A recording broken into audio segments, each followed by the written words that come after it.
Putting the GetDrag 5-speed gearbox in my Series 3 XJ6 has turned out definitely to be a winning proposition. Performance has improved, the fun factor has improved, just all around better, much better deal. But it has a tendency to wear out throwout bearings.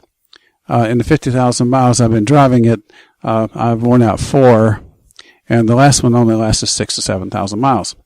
So I decided I would make myself one using a ball bearing type from some other car, some modification.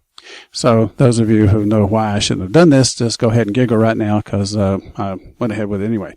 So here is standard Borg & Beck. This is the E-type clutch. This works with the Borg & Beck clutch. This is a new one. You see how the carbon. This on the left is my 6,000 mile unit, and look at it compared to the new one. You see this. It's worn out. It's all the way down to the cast iron casting, which meant that the thing was actually worn out.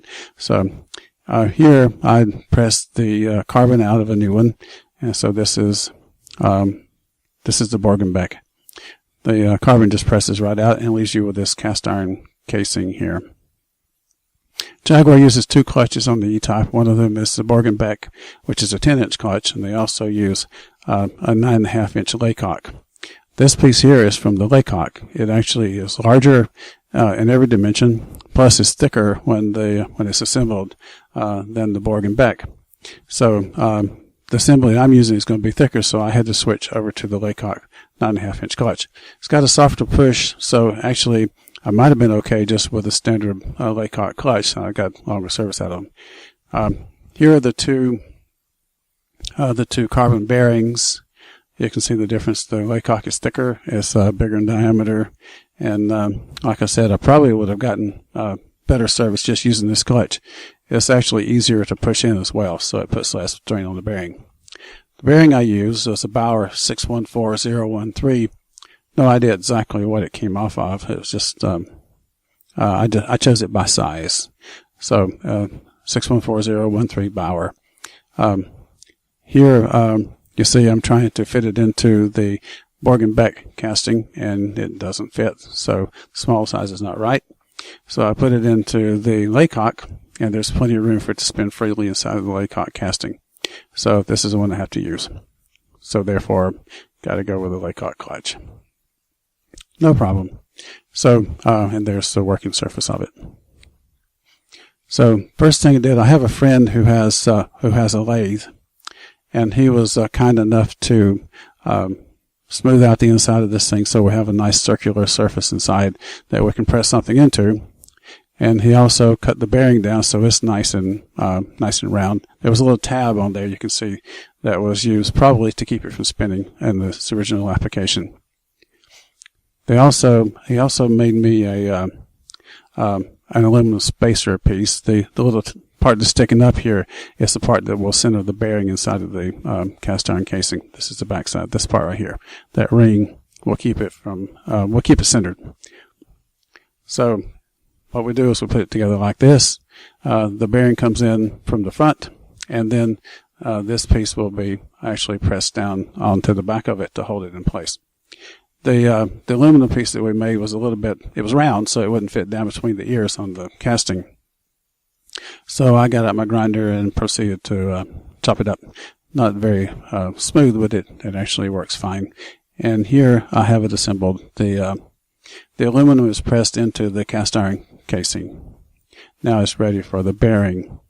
And the bearing will be pushed in from the front, like we're getting there. See, here's the bearing, so it will be pressed into the front like this. So push down in there, and it will ride inside of this cast iron casing. So here I'm putting in some set screws through the aluminum, or through the cast iron down into the aluminum, just in case this aluminum piece decides it wants to walk off the back.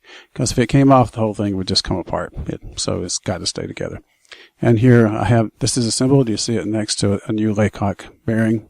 So it's roughly the same, and this is the back side of it. And here's another shot coming up that shows the two of them side by side. They turn out to be roughly the same size from the ears up, so same type. And here it's installed, and now we see why the whole thing is a mistake and why it probably will fail. See how when I move the arm back and forth, the Jaguar clutch actuating arm, it has a fixed pivot. It's just like a lever with a fixed pivot. So the end of it is going to move in an arc. And I knew all this. I just never really put it together before I started doing this project. So if you look at this, you'll see, once again, the same thing. It just goes from side to side. So that means that the surface of the throwout bearing is going to have to move across the surface of the pressure plate as it engages. And also, there's no proof that it's actually going to run concentrically with the pilot shaft and the pressure plate itself. So it could very well just run off of it, which means it's going to slip constantly. So there's a very good chance this thing is going to fail. I don't know how long it'll last. Right now, it's working beautifully. It's quiet, it's smooth, and it works great. There's really nothing to fuss about. I've driven it about 300 miles so far, mostly around town stuff, fairly slow, and it's worked without fault. I don't know how long it's going to last. So I'll keep the comments page updated as we go along through this thing. Right now I'm about 353,400 miles, I think it is.